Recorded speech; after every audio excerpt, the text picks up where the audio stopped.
Coucou tout le monde, j'espère que vous allez bien. Bienvenue dans ce deuxième Parlons Réseau, le podcast où je te parle de trucs que j'ai trouvés sur les réseaux sociaux et qui ont suscité mon intérêt. Et pas que sur les réseaux, ça peut être sur internet ou à la télévision. Donc dans les médias en général, quoi, on va dire. Et donc, si tu me connais pas, moi c'est Sam, écrivaine auto-éditée et scénariste. Si jamais tu veux voir mon travail, je te mettrai un lien dans la description si tu m'écoutes sur YouTube. Si tu m'écoutes sur SoundCloud, ce qui m'étonnerait parce que je pense que personne ne m'écoute là-dessus, mais on sait jamais.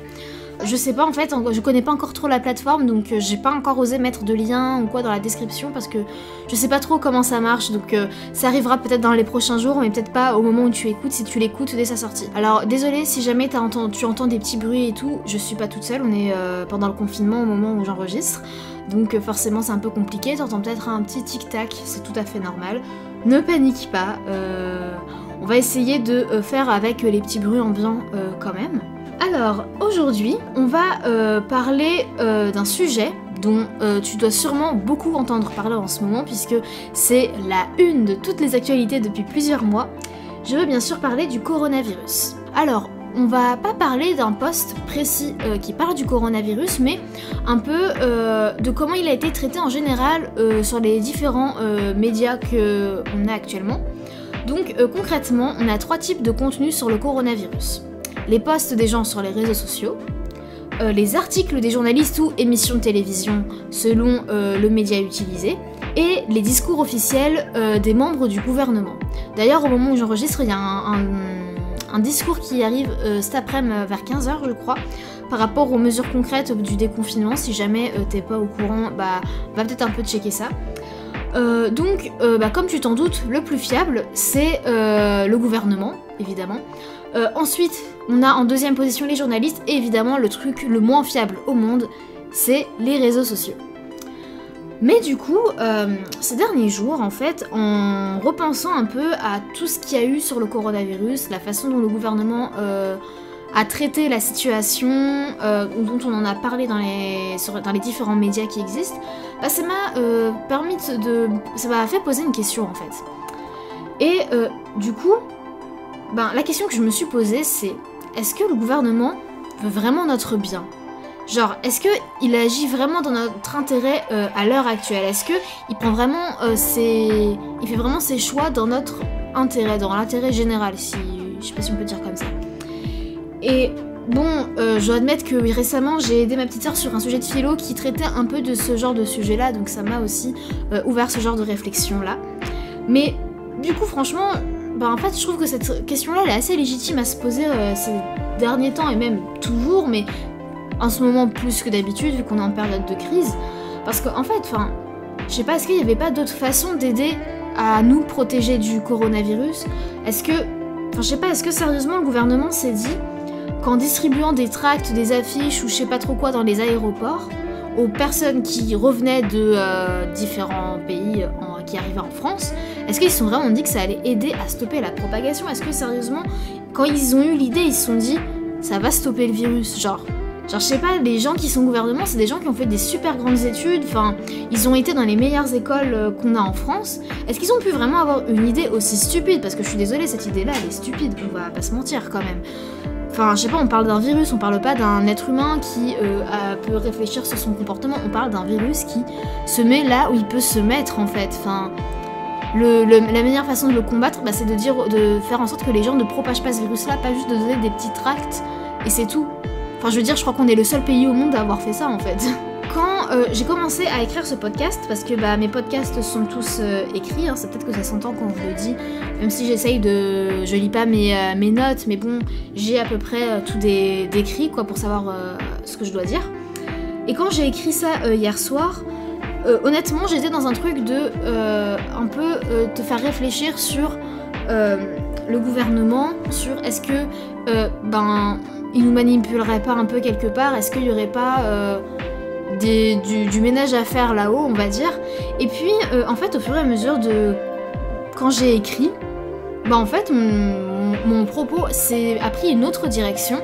Et c'est pas plus mal parce que j'ai pas envie d'être dans un truc négatif, de juste pointer du doigt le gouvernement et pas proposer de solution, parce que concrètement, moi je suis pas formée pour pouvoir diriger un pays par exemple. Je peux pas te dire faut faire ci, faut faire ça pour résoudre tous les problèmes en France ou dans le monde, tu vois. Je suis personne. Mais après, je pense qu'on peut pas nier le fait que le gouvernement fait pas mal de trucs pas bons. Mais bon, du coup, je vais pas continuer sur cette lancée-là. Mais en fait, ce que je me suis rendu compte, c'est que ça sert à rien en fait de se lamenter sur ce que le gouvernement il fait actuellement parce que on n'a pas d'impact là-dessus. Et en fait, c'est en me disant ça que du coup, ça a changé la direction de mon propos. Et que du coup, en fait, je me suis dit tout autre chose et j'ai un peu changé ma façon de réfléchir là-dessus, même si pour moi le gouvernement est responsable de beaucoup de choses et qu'il pourrait changer énormément de choses, comme par exemple, je sais pas, peut-être prendre en charge les SDF qu'il y a dans la rue, enfin je sais pas, trouver de l'argent pour créer des structures qui prennent réellement en charge les SDF, pas qu'ils les entassent comme des je sais pas quoi dans des bâtiments et qu'au final ils ont même pas d'espace à eux pour au moins se laver correctement, dormir correctement et pouvoir s'en sortir et être réintégrés dans la société. Par exemple, je pense que ça le gouvernement il est très bien capable de le faire mais il le fait pas. Après pourquoi j'en sais rien. Ou même juste sur la question écologique, enfin je sais pas, on est tous conscients qu'il y a des choses à faire au niveau écologique et bon le gouvernement se bouge mais très lentement alors qu'il y aurait des choses à faire de façon genre maintenant. Parce que sinon, on risque peut-être de tous crever, concrètement. Mais bon, voilà, ça c'est des exemples. Mais bon, il y aurait sûrement plein d'autres choses à dire. Mais voilà, comme je l'ai dit, ça sert à rien de se lamenter là-dessus. Le gouvernement ne fait pas les choses. Du coup, c'est à nous de nous bouger. Et c'est ce qui se passe déjà avec toutes les associations qui existent. Même si pour moi, c'est pas le rôle des associations de prendre tout ça en charge. Mais bon, le fait est que c'est les gens, les bénévoles et tout ça qui prennent tout ça en charge. Avec les associations dans divers domaines, que ce soit pour aider les SDF, les femmes battues, pour aider à l'écologie, aux enfants en Afrique, je sais pas, mais bon, tu vois ce que je veux dire quoi. Et donc, je me suis dit, en fait, ouais, comme ça sert à rien de se dire juste, le gouvernement c'est de la merde et bouder, tu vois, en fait, est-ce qu'on devrait pas essayer de se concentrer un peu sur l'avenir? Parce que là, on est dans une période où on est confiné et on a du temps pour réfléchir. Et par exemple, tu vois, il y a des choses qui sont positives dans ce qui se passe en ce moment. Et bon, je pense pas être la seule à le dire, tu vois. Je veux dire, ça fait plus d'un mois qu'on est en confinement, je pense que les gens ont eu le temps de se rendre compte de pas mal de trucs. Et par exemple, moi, j'ai vu, et toi aussi je suppose, que le confinement, ça a permis de diminuer la pollution dans énormément de coins du monde. Et moi, je trouve ça génial. Enfin, ça montre qu'on peut faire des choses pour améliorer l'état de notre planète. Et c'est trop bien. Et puis même, j'ai vu aussi toute la solidarité qui s'est créée entre les gens. Et donc, le message, je pense, derrière mon podcast, même s'il n'y aura pas toujours un message derrière mes podcasts, mais là, je pense que vraiment, le truc à retenir aujourd'hui, c'est que, en fait, n'oublie pas ce qui est en train de se passer maintenant. Genre, observe autour de toi et réfléchis à ta situation actuelle. Tu vois, on se rend compte que tu peux te rendre compte en tout cas que tes libertés ne sont pas acquises et qu'il suffit d'un rien pour qu'elles soient limitées. Et aussi, ce qu'il faut bien que tu te rappelles, c'est que les gens autour de toi sont aussi des humains. Parfois, ils auront besoin de ton aide et parfois, ce sont eux qui t'aideront au point de te surprendre. Parce que tu pensais qu'ils s'en fichaient de toi. Je veux dire, les gens qui sont pas dans ta vie, tu ne penses pas qu'ils ont quelque chose à faire de toi ou qu'ils vont t'aider si t'es dans le besoin. Et tu vois, genre, ta planète, elle est en train de mourir à cause de nos agissements à tous. Et tu vois, par tes actions, tu peux changer les choses. La preuve, c'est que là, la nature reprend ses droits. Et ça, c'est dans notre intérêt à nous. Et ça, on a tendance à l'oublier. Et ça, c'est que, en fait, que tu le veuilles ou non, t'as besoin d'avoir une planète fonctionnelle pour pouvoir vivre. Parce qu'il suffit qu'il y ait un dérèglement dans le système de fonctionnement de la Terre, que je sais pas, d'un seul coup la Terre soit plus éloignée ou plus proche du Soleil, ou que la température de la Terre augmente beaucoup ou descend beaucoup, et toi tu vis plus en fait. Du coup voilà, on a vraiment besoin que la planète soit en bonne santé pour y vivre. Et tu vois, tu peux changer ta vie, ta manière de vivre pour sauver la planète, et même pour juste te sauver toi, tout simplement si t'es un peu égoïste. Mais tu vois, t'as encore quelques semaines devant toi avant le déconfinement, et tu peux utiliser ce temps-là pour réfléchir à ta situation actuelle, justement. Genre, est-ce que ta vie, elle te plaît telle qu'elle est? Est-ce que tu veux changer des choses? Est-ce que, si tu veux changer des choses, qu'est-ce que tu veux changer? Et pourquoi tu veux changer ça exactement? Et comment est-ce que tu pourrais changer ces choses-là? N'oublie pas que tu es un être humain et que tu as le droit de te tromper, et surtout, tu peux pas tout faire en même temps. Genre là, je sais que pendant le confinement, on a eu beaucoup d'appels à l'action de il faut te former, il faut faire ci, il faut faire ça, et c'est très bien. Si ça te motive et si tu sens que tu as le temps de le faire et que c'est cool pour toi, fais-le, mais ne te force pas à faire des choses parce qu'on te dit c'est le confinement, il faut que tu fasses. Genre, il n'y a pas de devoir en fait à ce niveau-là. Ta vie, tu en fais ce que tu veux, elle t'appartient à toi. Et c'est pour ça que je te propose ce truc de réfléchir un peu sur ta situation actuelle, parce que peut-être que ça te correspond pas, ou peut-être que ça te correspond à moitié, mais que t'as des petits détails que t'as envie de changer, ou peut-être que ça te correspond complètement et à ce moment-là c'est super.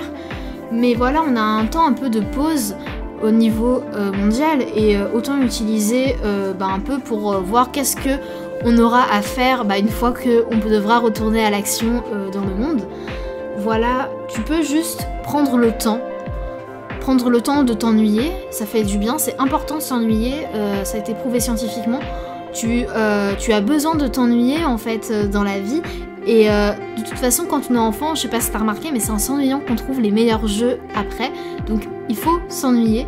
Et du coup faut pas non plus être trop dans le truc de il faut absolument tout faire et absolument faire quelque chose parce que c'est le confinement et que t'as du temps de libre. Genre prends ton temps, si tu veux modifier des choses dans ta vie actuelle, modifie petit peu par petit peu, n'essaie pas de tout changer d'un seul coup, parce que tu tiendras pas forcément la cadence, si tu fais des gros changements d'un seul coup, faut y aller tranquillement. Et voilà quoi, alors n'oublie pas bien sûr de rester chez toi, prends soin de toi et des tiens, et surtout profite de ta vie pour la vivre de la façon dont toi tu le souhaites, parce que ça c'est vraiment le plus important. N'oublie pas que de tes choix, de tes agissements, découlent des conséquences qui ne touchent pas forcément que toi, mais aussi d'autres personnes. Parce que si en agissant mal, tu peux faire du mal aux autres, en agissant bien, tu peux aussi changer beaucoup de vies. Et ça, on a tendance à l'oublier, donc n'oublie pas de vivre ta vie à ta façon. Voilà, je pense que c'était un peu le message de ce podcast, parce que bon, on est en confinement et je sais qu'on a beaucoup trop de voix différentes à écouter et on sait plus trop où on en est, et c'est un peu ça qui me pose problème moi avec toute cette histoire, tout le traitement médiatique du coronavirus.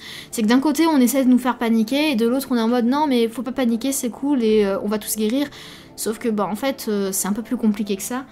Et en même temps on nous dit il faut absolument utiliser le confinement pour faire plein de trucs. Et en même temps, on te dit faut prendre ton temps et tu sais plus trop forcément où t'en es, ce que tu dois faire. Mais en fait, je pense que la meilleure chose à faire, c'est de s'écouter soi-même. Et voilà, si t'as envie de faire des trucs, tu les fais. Profite de ton temps libre si t'as du temps de libre, parce que bon, il y en a qui travaillent de chez eux, ça je sais. Donc voilà, si tu dois travailler chez toi, continue de travailler et fais ta vie. Genre, ne te sens pas coupable de ne pas commencer une nouvelle activité ou je sais pas. Enfin, chacun son rythme et chacun sa vie. Mais juste profite des instants de libre que t'as pour un peu réfléchir sur ta vie, faire peut-être un peu d'introspection, même en dehors du confinement, pour être sûr que ta vie te correspond, parce que c'est super important de faire ce qu'on aime et d'être vraiment dans une vie qui nous correspond, quoi. Voilà. Alors merci d'avoir écouté ce podcast. Si tu as aimé ce podcast, n'hésite pas à t'abonner sur YouTube, sur SoundCloud, je sais pas comment ça fonctionne. Mais sur YouTube, tu peux t'abonner pour avoir une notif dès que je sors une nouvelle vidéo ou un nouveau podcast. Il y a un podcast du lundi au vendredi pour cette semaine et la semaine prochaine, parce que j'ai déjà les sujets en question. Après, pour les semaines qui suivent, je sais pas encore. Mais en tout cas, tu as 10 podcasts de prévus, donc si tu veux pas les louper, abonne-toi. Et voilà, merci de m'avoir écouté jusqu'au bout. On se retrouve très vite dans une prochaine vidéo. Salut!